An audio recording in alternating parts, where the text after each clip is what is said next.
છેલ્લા એક વર્ષથી ઘરફોડ ચોરીના ગુનામાં નાસ્તો ફરતો વોન્ટેડ આરોપીને ઝડપી પાડતી નિઝર પોલીસ શ્રી પ્રેમવીરસિંહ સાહેબ, પોલીસ મહાનિરીક્ષક સુરત વિભાગ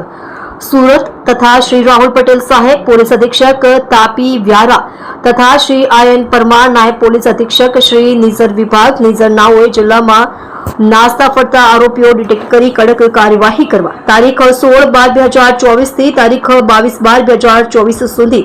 दिन 7ની ડ્રાઈવનું આયોજન કરવામાં આવેલ હોય, જે અનુસંધાને Shri MD Vithalpara police commissioner Nizar police station નાઓની સીધી સૂચના અને માર્ગદર્શન હેઠળ આજ રોજ head constable Yogeshbhai Bhagatsinh buckle number 720 તથા police constable Mehulbhai Arvindbhai buckle number 710 તથા police constable Mukesh Kumar Sendhaji buckle number 079 Nizar police station વિસ્તારમાં પેટ્રોલિંગમાં હતા। તે દરમિયાન પોલીસ કોન્સ્ટેબલ મેહુલભાઈ અરવિંદભાઈ તથા પોલીસ કોન્સ્ટેબલ મુકેશ કુમાર સંધાજી નાઓને મળેલ સંયુક્ત બાતમીના આધારે મોજે નિઝર અડચી નાકા પાસેથી નિઝર પોલીસ સ્ટેશન ગુનો રજિસ્ટર્ડ નંબર 2024 ઇપિકો કલમ 457 380 114 મુજબના ગુનાના કામે સંડોવાયેલ નાસ્તો ફરતો વોન્ટેડ આરોપી નાગરસિંહ ગોમકારસિંહ સિકલીગર રહે नलवा रोड महाड़ा कॉलोनी एकतानगर सिकलीगर मोहल्ला